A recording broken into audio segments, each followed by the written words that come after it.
भारत सरकार के निर्देशानुसार भारतीय खाद्य निगम बफर स्टॉक का रख रखाव और राज्य सुरक्षा अधिनियम के तहत खाद्यान्न की आपूर्ति करता है।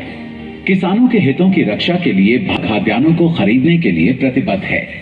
अधिग्रहित खाद्यान्नों के समुचित रखरखाव के लिए केंद्रीय पूल की कुल 20 लाख मीट्रिक टन हो गई है। भंडारण व्यवस्था को और सुदृढ़ बनाने हेतु इस वर्ष स्वतंत्रता दिवस के अवसर पर माननीय प्रधानमंत्री नरेंद्र मोदी जी द्वारा लाल किले से महत्वपूर्ण उद्घोषणा की गई। आने वाले समय में ब्लॉक लेवल तक वेयर हाउस की फैसिलिटी क्रिएट करने का भी अभियान चलाया जाएगा। ब्लॉक स्तर पर भंडारण क्षमता विकसित किए जाने से संबंधित घोषणा के क्रियान्वयन के लिए नाबार्ड से सर्वेक्षण कराकर एक कार्य योजना तैयार की जा रही है, जिसमें भारत सरकार के विभिन्न विभाग एवं राज्य सरकारें सम्मिलित हैं। भारतीय खाद्य निगम की भंडारण व्यवस्था के विभिन्न आयाम हैं।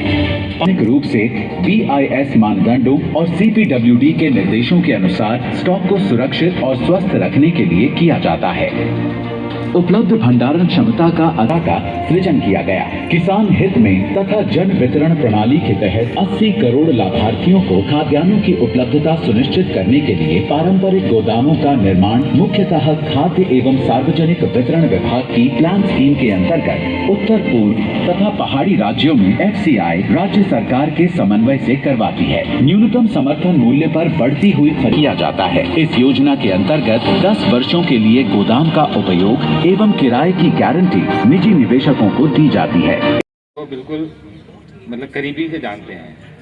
इनके बारे में जितना बोला जाए वो कम है। इन्होंने 2002 में MLA की इलेक्शन जीती, फिर 2010 में दोबारा से MLA की इलेक्शन जीती, 8 में, और उसके बाद इन्होंने दिल्ली में अपना परचम लहराया।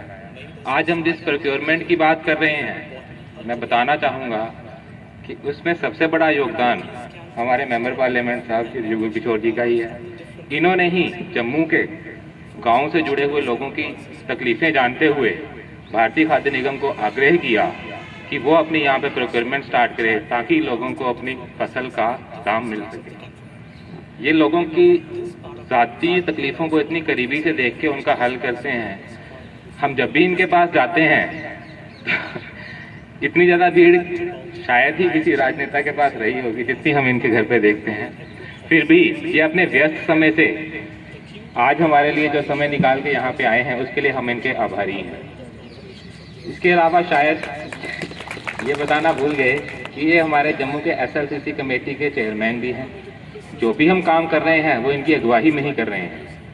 आज आज़ादी के अमृत महोत्सव पे प्रधानमंत्री श्री मोदी जी की अगुवाई में जो ये प्रोग्राम चल रहा है उसमें इनके आज इनका समय बहुत व्यस्त होने के कारण मैं ज़्यादा समय ना लेते हुए माननीय मेंबर पार्लियामेंट साहब श्री जुगल किशोर जी को बोलूँगा कि वो प्लीज स्टेज पे आके हमें कार्यक्षमता और भारत माता की जय, जुगल किशोर जी की जय, जुगल किशोर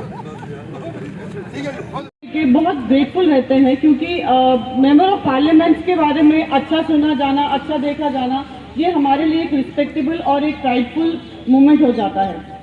हमारे डिपो में इनका आना हमारे स्टाफ एज वेल एज हमारे लेबरर्स की जो काम करने की तीव्रता है उसको और उनकी काम करने की इच्छा शक्ति को और बढ़ाता है।